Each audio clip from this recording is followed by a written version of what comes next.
Hello, partners and friends. We would like to welcome you today to our new session of HR Pros Drive, the power of effective performance feedback, featuring a multi-award winning international business person, international keynote speaker, and founder of the Pathways Group, Ms. Amber Vanderburg. Amber is passionate about improving the human element of team performance.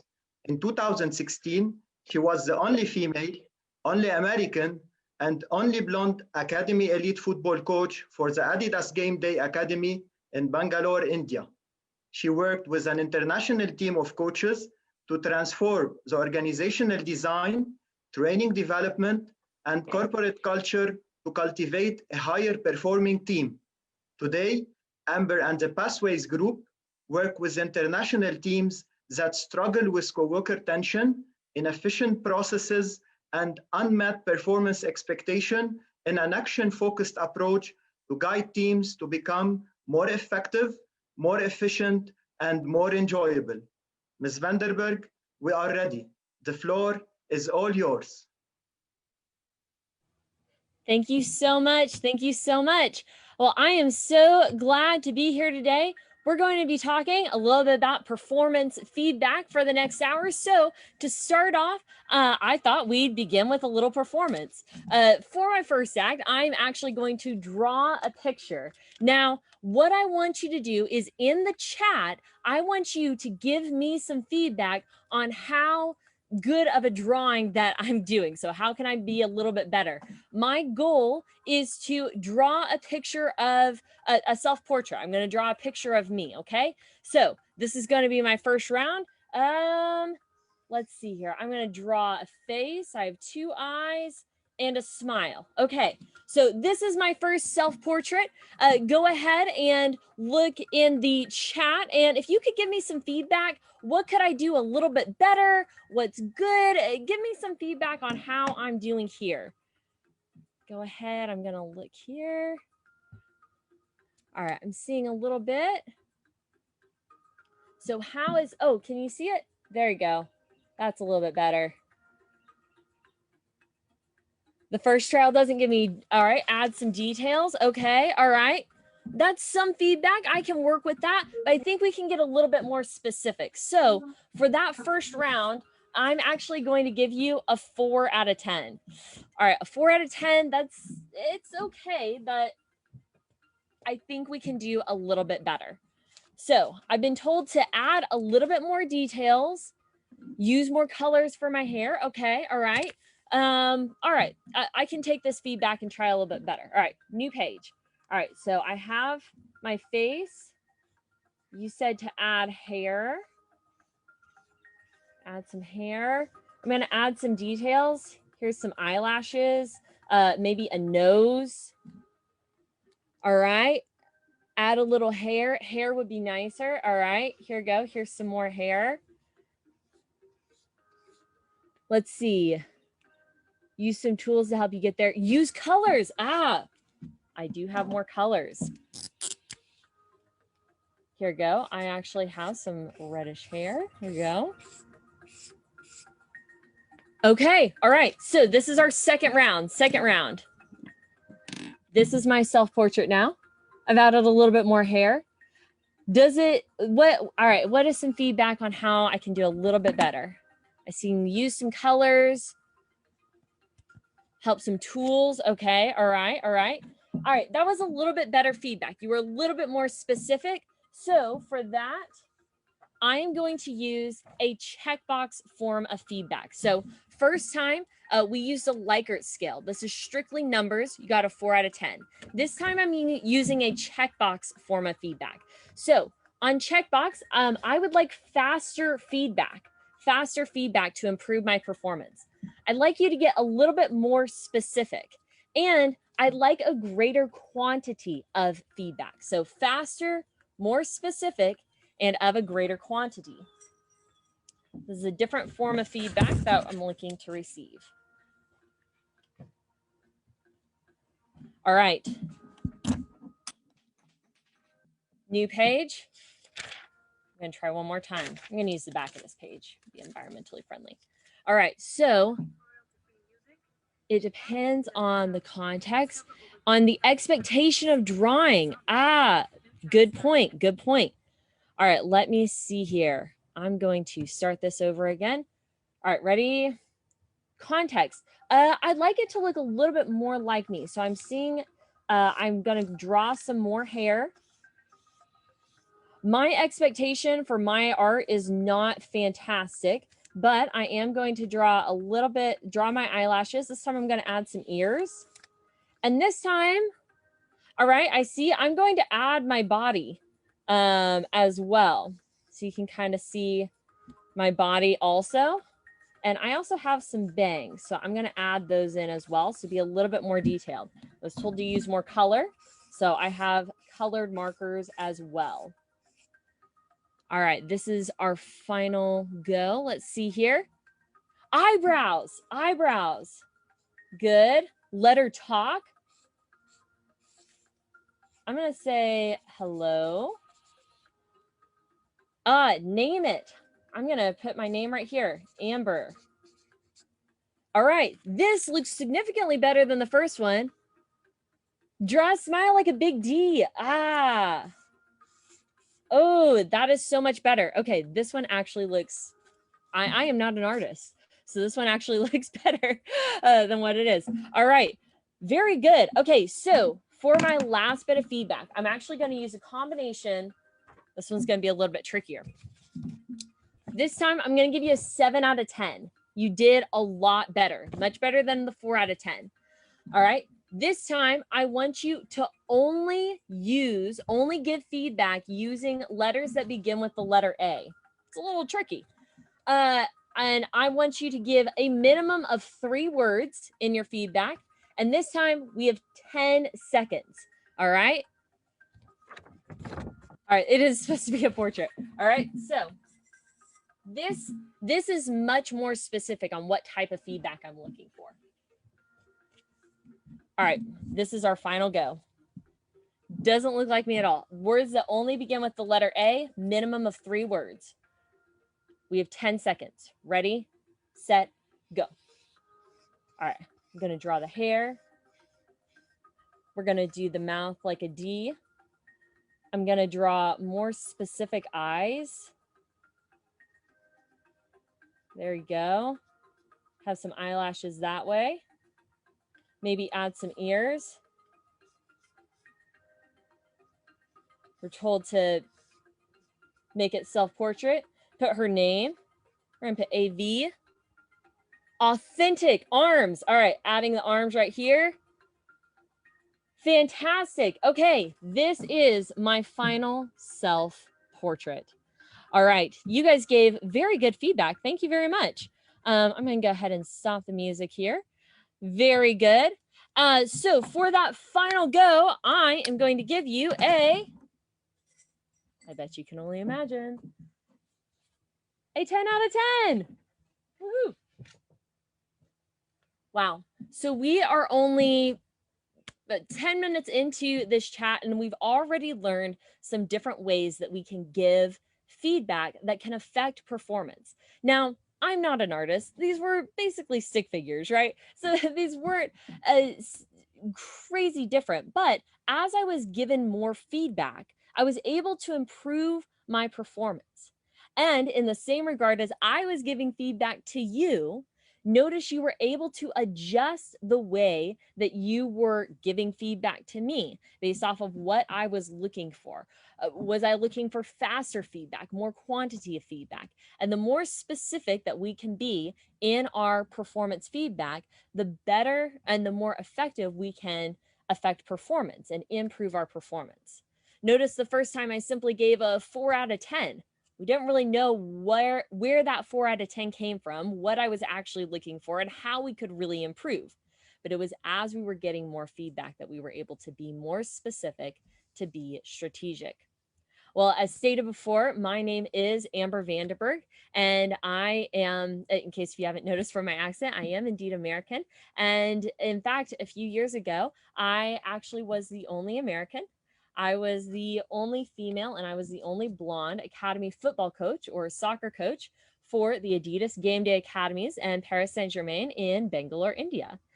And as I joined the team, I noticed that our team was operating under a very strict command obey dynamic. Oftentimes, our players would come to our sessions and they would stand in a line, kick a ball, wait for instruction. And they would come to our sessions and they would stand in a line, kick a ball, wait for direction. And they would do this over and over again. And what happened was our players learned how to perfect a task. They knew how to kick the ball perfectly. And this was the most efficient way to teach a skill, but in a game scenario, it was a disaster. See, they had perfected the task, but they didn't know how to apply it to the overall game scenario. And in the same regard, within our work teams, how often do we go to work, receive a task, and wait for instruction? And see, I believe that the way that we begin a conversation on performance feedback is to first begin a conversation about laying a foundation for great performance. And so, with our football teams in India, we simply stopped. See, we stopped commanding the how, and then we started clearly communicating our what and our why. So in application, it looked a little something like this. Rather than stand in a line, kick a ball, wait for instruction, we provided challenges. So from here, kick the ball to knock down those 3 cones. Because in order to do that, you're going to have to kick with power and precision. And in a game scenario, whenever you pass, whenever you kick, whenever you shoot, you're also going to have to kick with power and precision. And so whenever you're within your work teams, I encourage you to intentionally communicate 2 major things. Communicate, let me grab my pen. Communicate what are the expectations of your team. What performance is expected of them? And then communicate why is that actually important? Why are we doing that? So again, on the football pitch, it wasn't standing in a line, kicking a ball, waiting for instruction. It was rather from here, kick the ball to knock down those 3 cones. Because in order to do that, you're going to have to kick with power and precision. And in a game scenario, whenever you pass, whenever you kick, whenever you shoot the ball, you're also going to have to kick with power and precision. And so I hope that you guys have some paper and pen out, because we are actually going to write down some of the performance expectations that we have of our team members today. So what I want you to do is I want you to get out a piece of paper and I want you to create 8 boxes. So you're going to draw 3 lines vertically and 1 line horizontally. So you should have 8 boxes total. And this is a great activity that I actually do with my managers and team members in my company as well. So you're going to, I'm going to wait just a minute. Yeah, you're going to draw 3 lines vertically and 1 line horizontally to create 8 boxes. Now, I am going to give you 20 seconds per box to communicate what an expectation is of your team. So I encourage you, if you want to draw a picture, a lot of times people do draw a picture. You can see I'm not an artist, but I can draw an idea of if I want people to be here on time, to deliver a certain thing, to have a certain attitude. What is that performance expectation? So you can draw, you can have a symbol, you can draw a word, whatever that may be. So I want you to spend full concentration on one box. Whenever I say next, after 20 seconds, you have to immediately leave that one box and move to the next box. We're going to lay out our top 8 expectations, performance expectations that you have of your team members. Okay, hold on, my watch is not ready. Let me get it ready. All right, ready? If you're ready, go ahead and put in the chat, I'm ready. so I can see. See, okay. All right, I'm seeing a couple people already. All right, awesome. All right, let me go ahead and start this music again. All right, ready, set, go. What is a performance expectation that you have of your team members? It's going to be your top performance expectation. Next.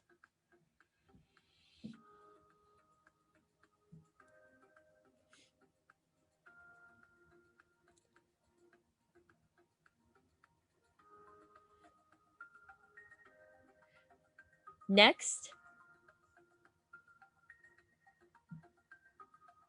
A performance expectation of your team members.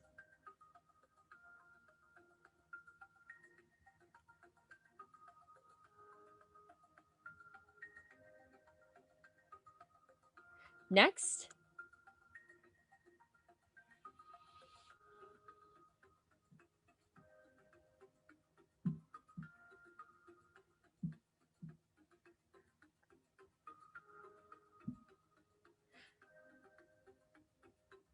Next. What is a performance expectation that you have of your team?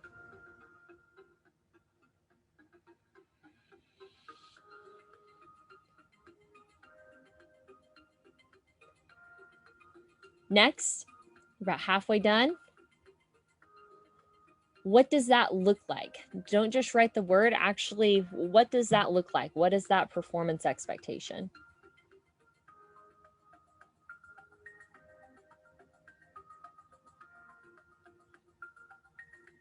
Next.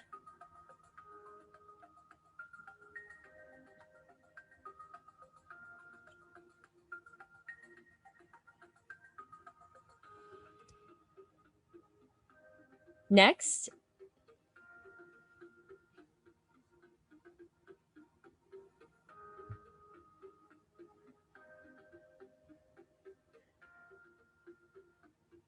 Next.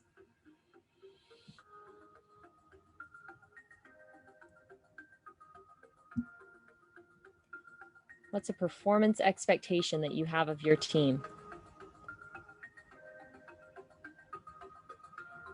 Next should be the last one.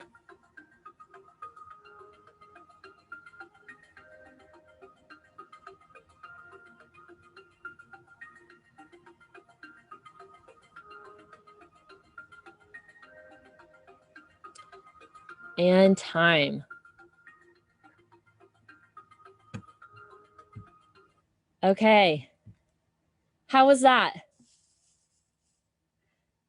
Is anyone so bold that they would like to share some of the expectations that they have of their team members?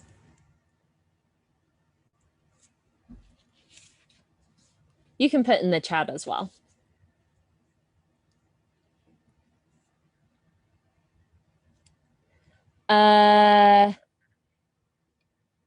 I'm seeing coders by EDM. EDM. EDM. Yeah, I'm sorry. I use this for my work also. Well, I'm not sure I got it well. Actually, I thought about learning new technologies as one of the performance the indicators, staying up to date, meeting deadline, supporting customers. These were the main things that I thought about performance that I'd expect from my team to meet. I love that. That's fantastic. Thank you so much. And what is your name? I assume it's not Coders by EDM. I'm Miriam. I work at Coders. Yeah.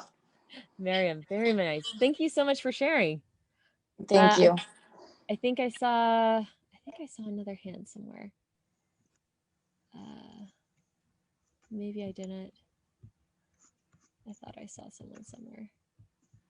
If someone else has their hand raised, they are more. Dima, would you like to go? Good evening. My name is Dima Marab. I'm an executive director in a local NGO in the north of Lebanon. And this is the first time for me to be part of such a webinar in HR. So thank you so much, Raymond Khoury, for this opportunity.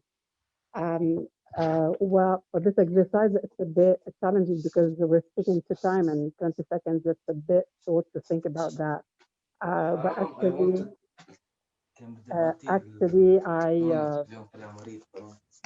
sorry. ذاته شايف ذاته شايف بياكلوها البنات جان. لا خلص لا عزيز وحكم لغن كثير.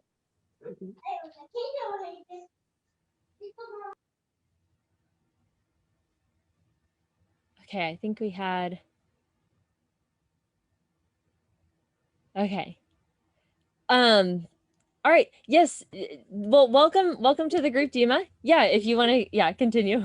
So my expectations are stick to the target and deadlines, enjoy working together, believe in yourself and trust each other. Don't be afraid of losing or doing something wrong. Learn from your mistakes and always look forward and enjoying your time. Thank you. That is fantastic. I love, those are great expectations. And you're right, 20 seconds is not a lot of time as well. Thank you so much for sharing. And I do like putting that limited time because it really shows this is the top expectations are on the top of my head. And what I actually do is I'll get with teams and we will go through this activity. And what we'll find is this is a common performance. You'll find common performance expectations that everybody has of the team. And then there might be an expectation that somebody has that might not be known to the rest of the team. And so I encourage you, I'm seeing, quite a few in the chat. Efficiency, behavior, collaboration, client relationships. Yes, I'm seeing leadership.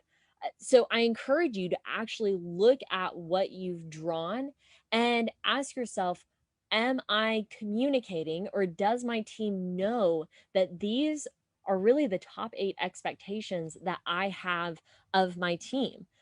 Do they know that that's an expectation that I have of them? And then if you're ever so bold, I actually will take these tables and flip them whenever I'm with my team and ask the questions, same 8-box challenge, 20 seconds, and ask the question, what expectation do you have of me? And you can gauge what you assume those expectations are that they expect of you and see what they actually are based off your team. So this is the 8-box challenge is a really great way to outline those expectations within your actual team. So we do this activity a lot to actually outline what those expectations are. Okay, I thought I saw a hand raised. You are more than welcome if you want to jump in, feel free to raise your hand. And yes. Is it Raina or Rana? Yes, hello, it's Rana. Rana, okay.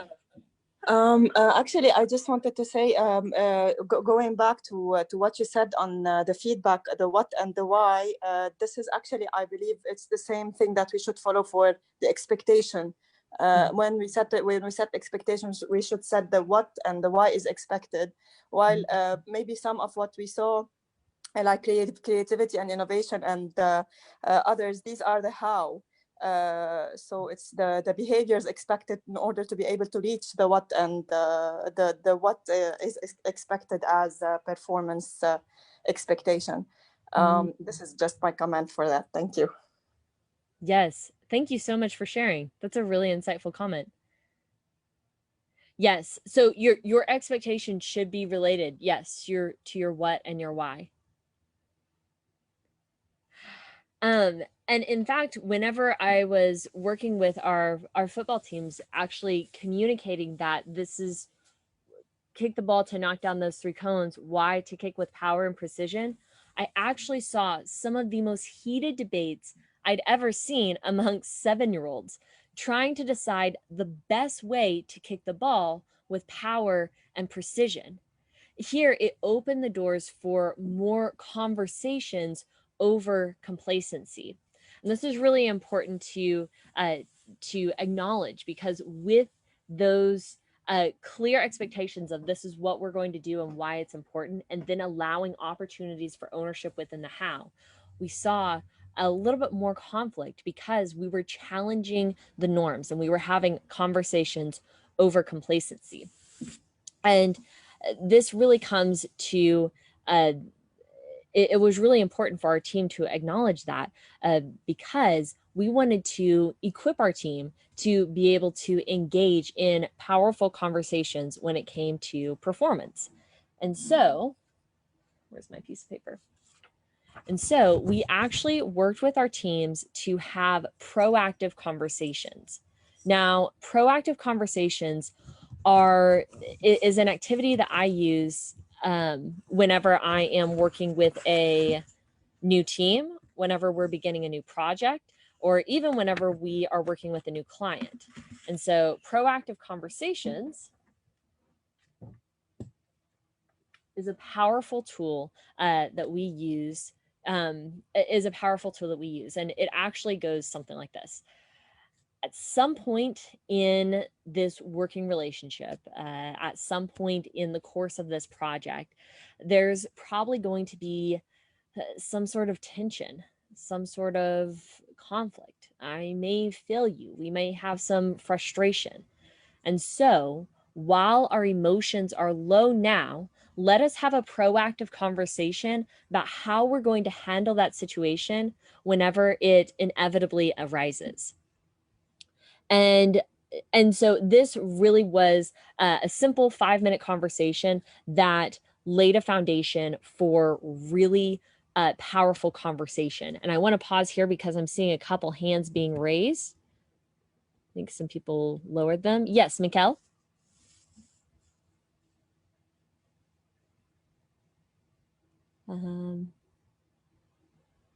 Okay, hello, how are you? I'm well. It is Michael. It's Michael. nice to get in touch with you. Nice. Actually, whenever I heard that you're targeting 20 seconds to be putting certain performance expectations, I've started with writing some keywords that we can start from. By that, I have set certain keywords and then develop them to have a certain expectations that I would like to share with you and our colleagues. At first, I have set respect and treat everyone in a very respectful way. Secondly, I've targeted precision, be precise and on the point. Trustworthiness, build trustworthy relationships with each other inside the work. Reporting back and forth on time, act professionally with each other, be responsible and accountable. Proactivity, be aware of the next step and plan accordingly. And in the end, taking the initiative and thinking outside of the box. Ooh, I love those. Those are great expectations. And yeah, even as I'm hearing them, and that's what we talked about, is tying those back to the why. Those have pretty direct correlation to, why those would be important to your team. Yep. That's fantastic. Yes. Thank you so much for sharing. Is that, and I'm going to kind of put you on the spot. Is that, because this is something that we even challenge within our teams, these are expectations that we have, and we have to check ourselves of, am I actually communicating that as an expectation within the team as well? So I guess this is a good time just for conversation. How are different ways that we can communicate that to our team? What are some good opportunities to communicate those expectations? So you're asking me? Anyone who would like to answer, if you would like to answer, yes. Yeah, there's no problem at all. Maybe by having certain meetings or at a certain key points when you have a certain performance evaluation with your colleague, maybe after the 3 months probation period or in the year, and regularly, if you have a certain time inside your company to communicate these to your fellows, it would be a good opportunity to communicate these in the end. That's fantastic. Yes, that's a good intentional time. Is it Miriam?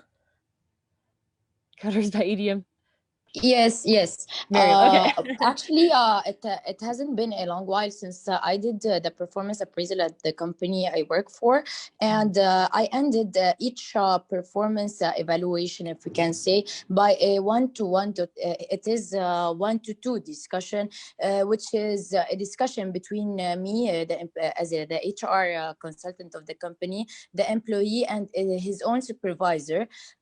This meeting finishes by the supervisor leaving also, and leaving a space and a room for the employee to communicate his own concern, and from my side, the company's concerns and objectives for the objectives of the company and of the employee at once. Yeah, that's a fantastic trigger, right? So there's some cues that we can have of when do we actually communicate that. Yeah, those are both great insights of when we can actually communicate these expectations. And see, and kind of going back, so after we have communicated those expectations, having these proactive conversations of what we're going to do whenever those expectations are not met is extremely powerful. Because even though we've laid out the expectations and said this is what we're going to do, why we're going to do it, and provide those opportunities for ownership within the how, expectations sometimes go unmet. And so having these proactive conversations within your department or encouraging your managers to have these conversations are really quick 5-minute conversations that can have a really big impact. There's 2 major benefits to a proactive conversation. The first is that it acknowledges that tension and frustration within a team does happen. Sometimes there are team members that are hesitant to acknowledge and to bring up that there is frustration. They don't want to acknowledge that or bring that forth. And by having a proactive conversation, you're saying not only does this happen, we're actually expecting it to happen. So it provides some freedom and some an invitation to acknowledge whenever those frustrations arise. The second really powerful thing that it does is it lays a game plan and it has a script on what we're going to do whenever those expectations go unmet. And so it actually sets forth a script of how you're going to handle those situations whenever they arise. Now, you can actually get very, very specific within your proactive conversations. In fact, whenever I work with teams, we can actually predict to some degree where those tensions and where that conflict may lie by assessing team dynamics. And there's a variety of different ways that a lot of different tools that we use to assess team dynamics. A very simple one that you can do, I actually encourage you to turn over your piece of paper. I do this within Teams, and on the top part of your page, I want you to write down some areas of strength, areas that you provide value to the team. Something that is uniquely best, something that is unique and great to you as a team member. So you can write down those attributes that you have. And then on the bottom part of the page, or if you're doing it on a note card, I'll actually do this on note cards, and on the opposite side of the card, I write down areas that I really hope there is somebody else on the team that is great at this. So it's not so much my weakness. It probably is my weakness, but I really hope that somebody else is great at this. And so I've seen this on, I've actually done this on a very practical level and then on an outcomes level. So for example, yeah, I want you to take a minute to write those down. Give you just a few seconds to kind of be thinking of those. And as you're thinking of those, I'll share some examples of where I've seen these proactive conversations be useful. So I actually was working on a team, I was leading a team, and I know that I am very much a big picture, visionary type of leader. I can see the forest and I can lead us in a big way towards a new direction. However, I really, really hope that there is somebody on our team that is more detail oriented. because I'm not always the best at details. And so in this situation, there was a person who was great with details. And so in that moment, we knew that we were going to complement each other. She wasn't super great at the big picture and the big vision. And so we would complement each other. We would also more than likely have opportunities for conflict. And so we recognized that at the very beginning of our working relationship and had a proactive conversation and said, what are those cues whenever those frustrations arise? And how are we going to have a conversation and alleviate that moving forward? So that's on a more human skill side. I've also seen this on a technical side as well. For example, I was working with a team where there was somebody that did not want to give a presentation. They wanted to create a presentation. And so what they did is we worked together and we came up with the content together, and then they created the PowerPoint and I presented the PowerPoint. And so that was a way that I was not very good at making PowerPoints, and they were excellent in that regard. And so we had a very symbiotic relationship, but there could also be some frustration as well. And so we were able to have those proactive conversations. And so again, this is a simple tool that I encourage you to use within your department, and then also use within, encourage your managers to use as well within their teams. And by having these proactive conversations, it actually helps us to prevent against one of the greatest barriers to excellent performance feedback. And this is the fundamental attribution error.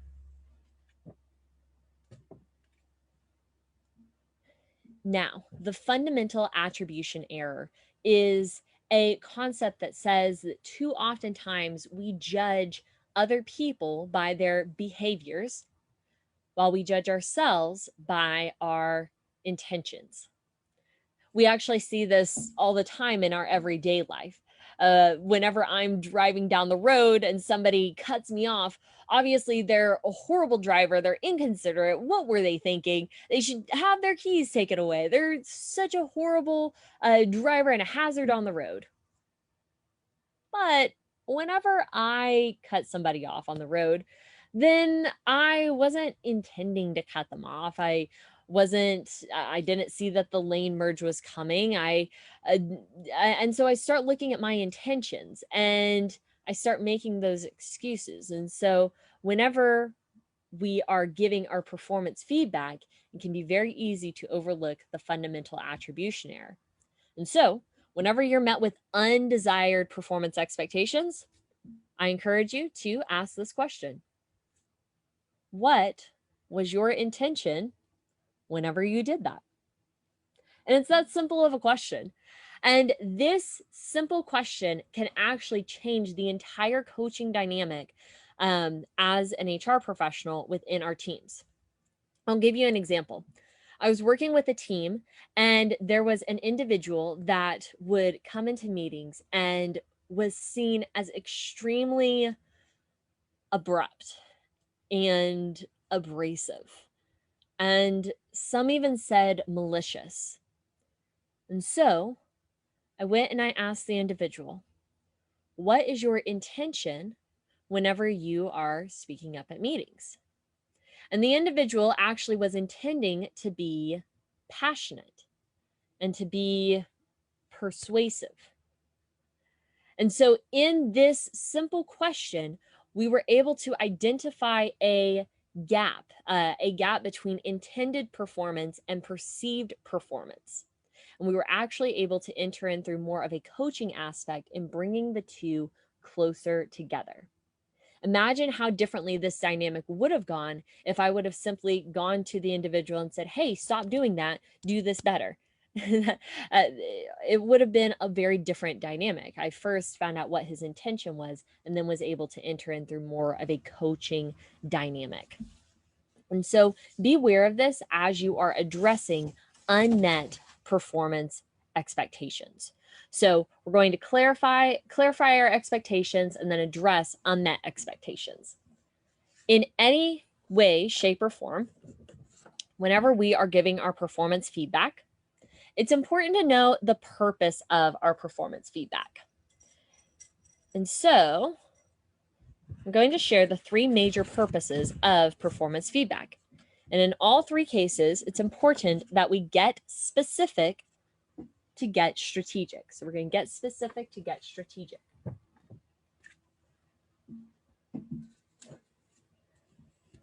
See, whenever I was a football coach, I heard many other coaches and people on the pitch and even fans and teammates, and they would come up at the end of a game if we won and if we played well, and they said, "Hey, good job, well done, keep up the good work, you're doing great, you did excellent."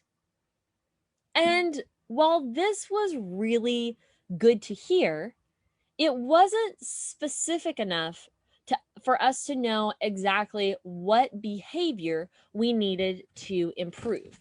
And so the first purpose of performance feedback is to encourage, let me bring that back, is to encourage good behavior or encourage desired behavior. And I've heard a few of you bring up performance evaluations. And oftentimes it can be very easy in the beginning of our evaluations to be like the beginning of this session and saying, "Hey, that's good, well done, good job, keep up the good work." You check the box for excellence or satisfactory or above, above expectations or exceeds expectations. And that's nice to hear. That's encouraging feedback, but it's not that's encouraging to hear, but it's not specific enough for us to know exactly what behavior we need to have repeated. And so I encourage you to get more specific so that you can get strategic to know what behavior you want repeated. And this can be both on a formal and an informal level. The second purpose of performance feedback is on the opposite end of the spectrum. It's to correct undesired behavior.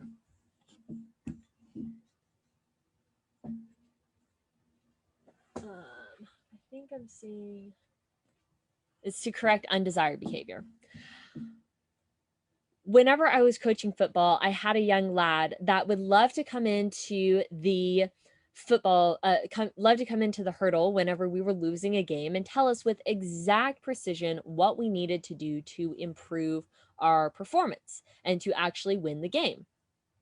And he would say, "Guys, we just need to play better." And while this was true, it wasn't actually specific enough for us to know exactly what we needed to do to improve.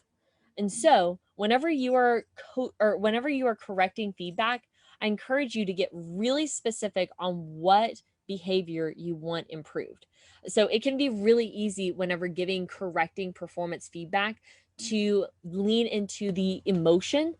And I encourage you instead to lean into the action. For example, if someone says, "Hey, you're really annoying me," that brings awareness, but it doesn't really get specific on what the action is. Rather, you could say, "Hey, you chewing your gum really loudly is annoying me," or "You talking really loudly on the phone is annoying to me." Okay, this is more specific and it's action-based. So now I have actual corrective feedback. And so rather than pointing out, okay, this is rather than giving vague feedback is going to result in vague improvement. And so we want to be very specific so that we can get strategic in that. And then last but not least, we're kind of in the middle. The next is to coach behavior. So coaching behavior could be improving upon existing behavior or coaching or building upon new behavior. And in the same regard, I encourage you to get specific, to get strategic in all 3 of these purposes. Now, understanding the purpose of your feedback before you enter into a conversation can dramatically help in deciphering how you want to go about the conversation.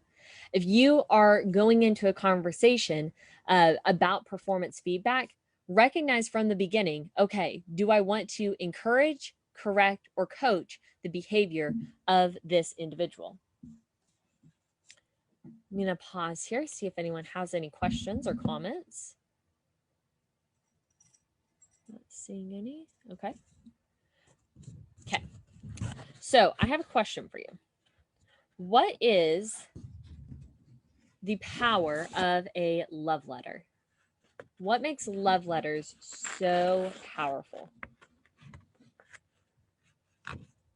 Sometimes it's the words in which they were written, the emotions, the intentionality in which they were written. Exactly. There's some powerful things about a love letter, but I believe that one of the greatest reasons why love letters are so incredibly powerful is because there is a span of time between each correspondence. And so between each letter being received, there is a span of time for emotions to build. It's a span of time for the person, for the recipient to ponder the words. It's a span of time for the person to be emotionally involved in the conversation and in the correspondence. And all of these things are really, really desired in love letters. However, in other contexts of communication, this span of time can result in undesired results.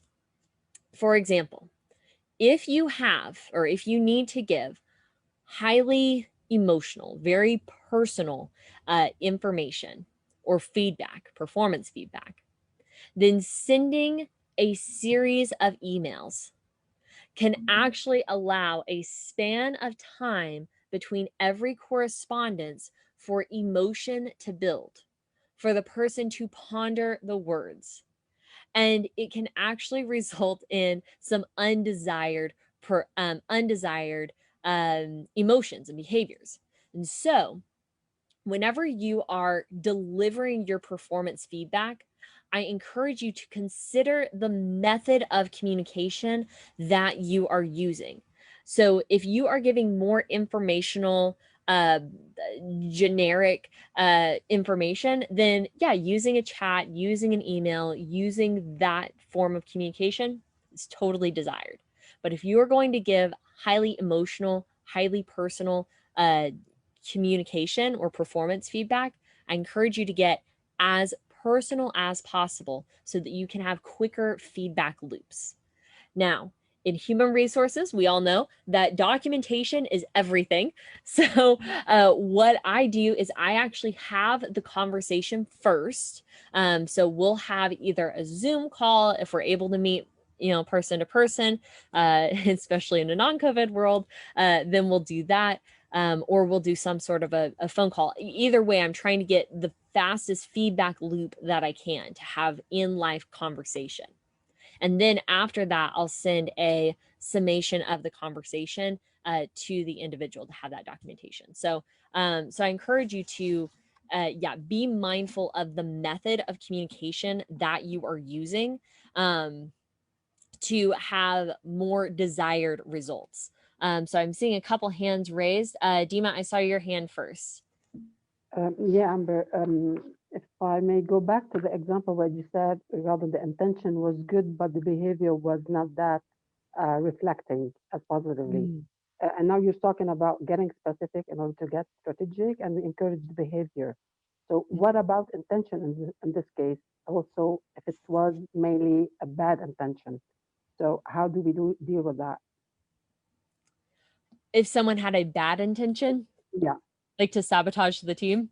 Maybe, I don't know. Or his behavior is positive towards the team, yet his intentions are not that maybe innocent or, Yeah.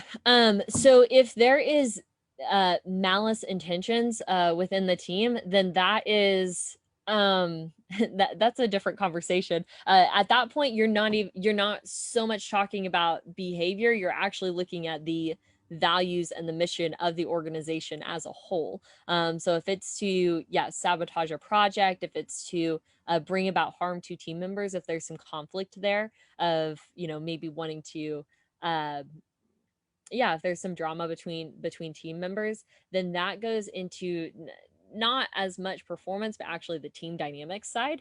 And so really looking at the values and the mission of the organization as a whole. So and that's why the intention question is important, right? Because if someone is performing giving bad performance, but they intend to do something, if they're intending good behavior, then that's a coaching dynamic. If someone is intentionally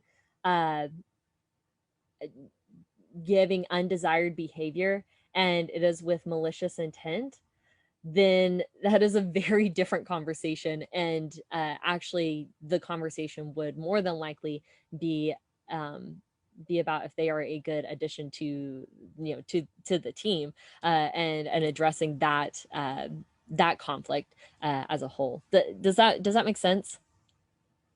Or I don't know if I've answered your question. Yeah, thank you. Yeah. Elaine?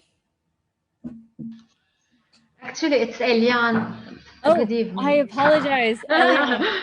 It's okay. All I American transposed the speakers, IMEA. they always say my name, Elaine. It's okay. I'm used to this. I just wanted to say something about feedback. The written feedback can sometimes leave room for misunderstandings. So it's always better to do it verbally, face to face, and then in order to document it, then write it back following our conversation, etc. We deal with people being in HR, and I have actually a team of 8. Everyone has a different, they have different backgrounds. So I noticed that doing it verbally, man to man, and then documenting it is always better. That's it. I agree. Yeah, I agree. That's fantastic. And it also clarifies any confusion in communication. Sometimes whenever I've sent the Your body document language and everything, it can be clearer. Yeah. Well, and even whenever sending back the summation for the documentation, I've had that be a cue for, oh, well, I understood you saying this. Well, I actually meant to say this. And so that can be a good time to identify communication as well. I have actually, yeah. Thank you, Eliane. Okay, I'm seeing maybe a couple other hand raises. Dima, did you have another question? No, actually, for now, no. Oh, okay. I promise I will have your hand was later still on. raised. So I just, just trying to make sure everyone, gets to say what they say. Yes, and Eliane, she brought up the best point, right? So we want to have that. You want to have that in person, as close to in person as you can. Of course, right now everything's a little bit crazy, but you want to be as personal as you can, whether that be a Zoom call, a phone call. You want to be able to read those facial expressions and see the body language, and to have those faster feedback loops so that you can clarify that communication and be very direct. And then for documentation purposes, send a summation of the conversation. And again, great tool to use to clarify any miscommunication. There are sometimes that I'll do that. We'll go back and forth on, oh, this is what I meant to say. Oh, this is what I interpreted you saying. And so we'll be able to clarify communication in that way and have pure documentation as well. Those were some good insights. Yes, Michael. So hi again. I just want to ask you about something, or maybe get your input on this point. Like some people say that the good behavior must be compensated on spot, and others say that it is not. On another side, this is taking the matter in a positive way. If the behavior or if the performance of the person was negatively affecting a team, don't you think that giving a certain or approaching a person and telling him or her that you are performing in a bad way and leaving this person, or leaving a window for this person, as per what you previously said, that we should be leaving a window for emotion, or a certain time frame for emotions to be built. don't you think that a negative feedback can be affecting the overall performance of this person? Don't you think that like that at a certain point a direct intervention must be made from the person, from the manager himself? I don't know if I understand the question. So are you saying it's better to I don't quite understand your question. Could you please? Okay. Let me repeat myself. Yeah. If you please. I'm saying that I'm asking two different questions. The first one is that they say that a good performance must be compensated on spot, in a way for you as a manager to retain this good performer in your team, or to retain this good behavior that it is being made by the person himself. I don't know. Here I'm asking you about your inputs on this point. This is a one question by itself. Yeah, I think that depends. It does depend on the team and the way, because different teams are motivated differently, right? So there are some teams where a monetary compensation may not be as effective, and so there are some teams that I've worked with that having that immediate praise, as in, hey, good job, is actually going to go way further than, here's an extra X amount of funds. And so a lot of that does depend on the dynamic of the organization and the dynamic of the team. So that one I really do take on more of a case by case basis on that immediate compensation. I see best group. You have an insight? This is Georgina Ibrahim. I just want to add to what Michael is saying regarding giving a good performance or giving a recognition for someone who had a good performance. Maybe we have to differentiate between the expected performance and the above expected performance. I mean, when someone is expected to do what he is supposed to do, what he is hired to do, this is what he's done. I mean, why do we have to give like a praise or promotion or whatever Michael is asking about? But when someone over perform, maybe in this case we have to praise or I don't know, answering Michael's question. So if someone is doing what he or she is expected to do, this is what he is expected to do. Why do we have to give a praise on the spot? But when something is wow, maybe we have to highlight it a bit. This is my point of view. I don't know if it makes sense to the question. No, that totally makes sense. Yeah, that's a great insight.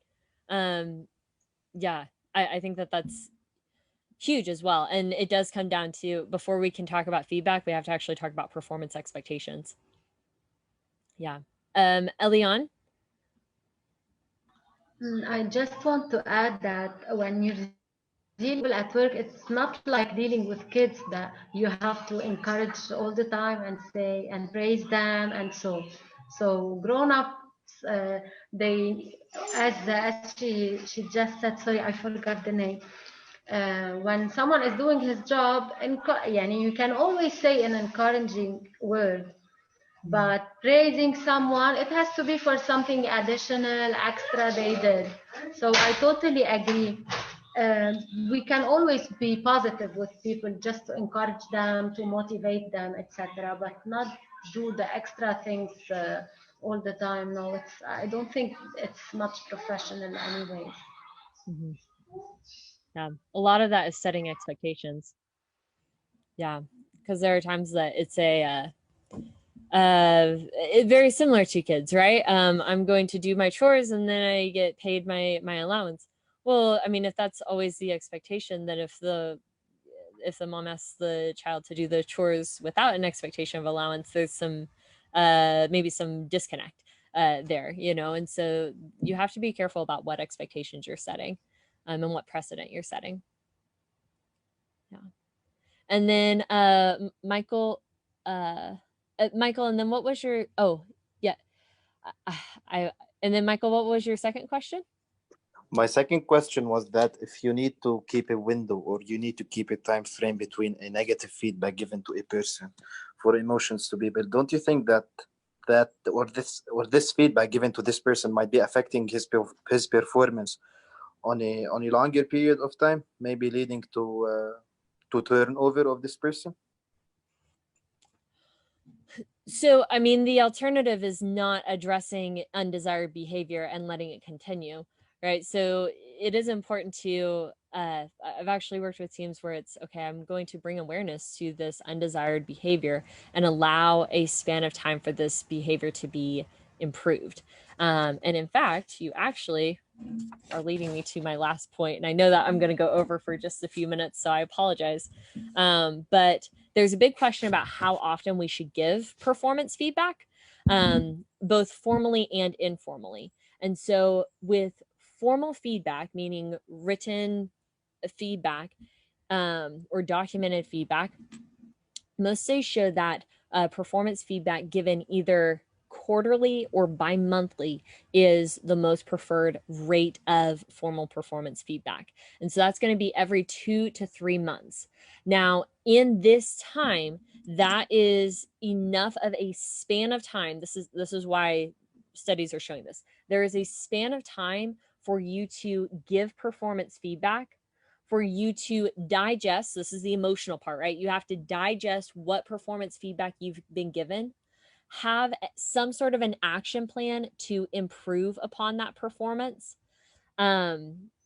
implement that action plan, and then a span of time for other people to notice that change. So that's a lot of things to happen in this span of time, right? So you're going to give the performance feedback, let the other person digest what performance feedback they've been given, come up with some sort of action plan, implement that action plan, and then notice change. So it's 5 different things that need to happen within that span of time. Bringing awareness and acknowledgement to continuous improvement, that does not necessarily, whenever that comes to long term of people maybe not wanting to improve, you're asking about if that affects retention. If that's someone that doesn't want that continuous improvement feedback, then that can actually be detrimental to the team dynamics, right? If you have someone that doesn't want that continuous improvement feedback. And so I think that there's something really important about the way that we phrase feedback.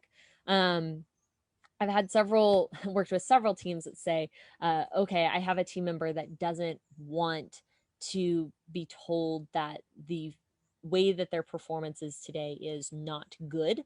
And so what we've actually done is we'll rephrase it and say, okay, what you're doing today, what if we did it better?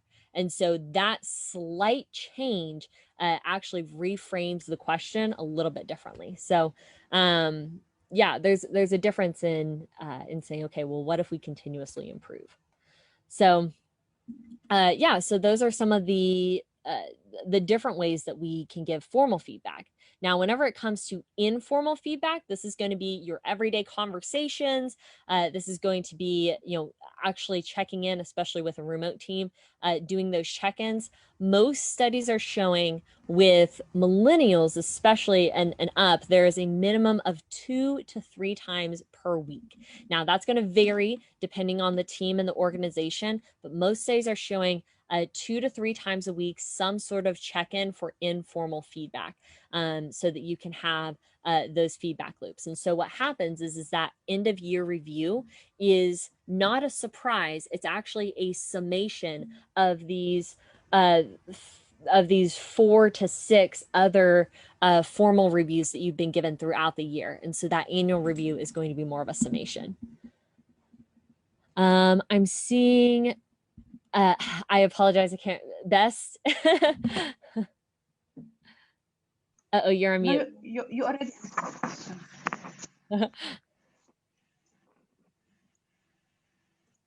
Done.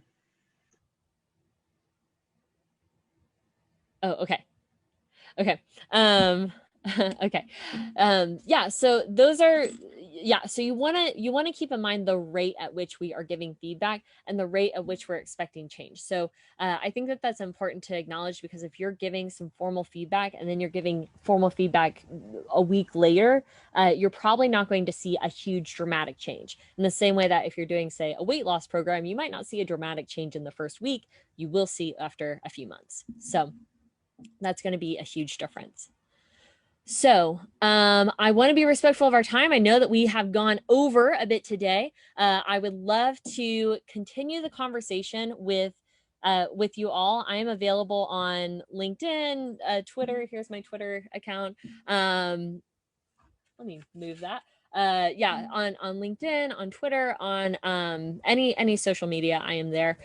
So I'd love to continue the conversation. I'm actually going to leave you with one last story, and then I'll play the outro music.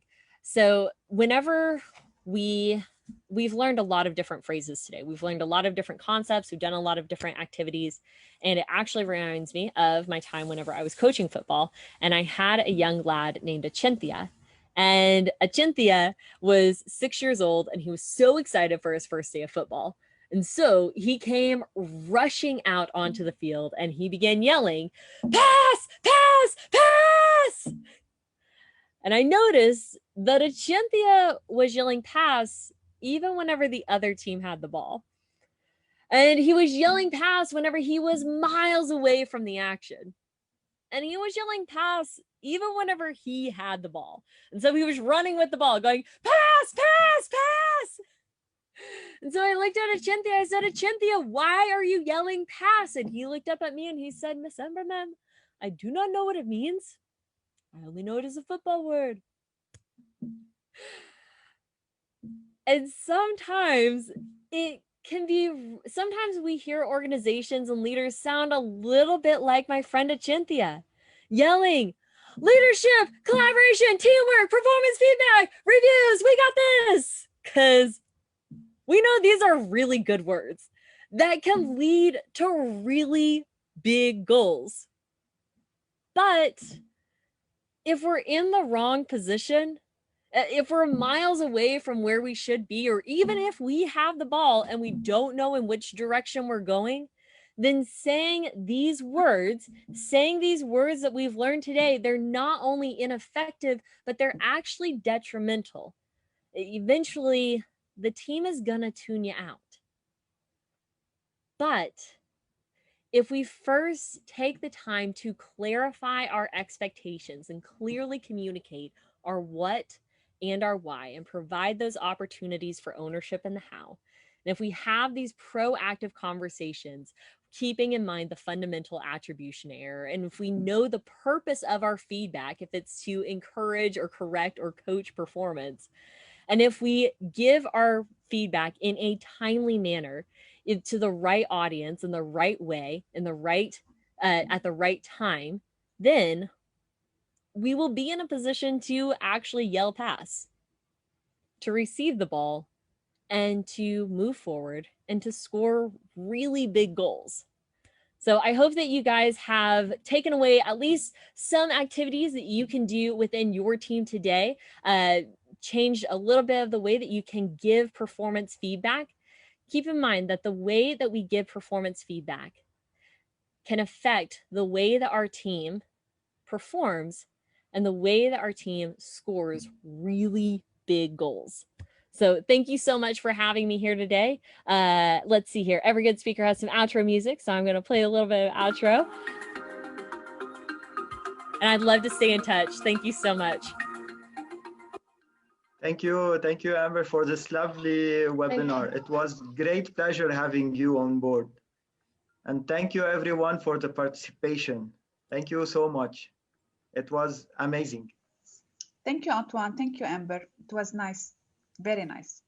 Antoine, thank you for hosting this event. It was absolutely a pleasure being in touch.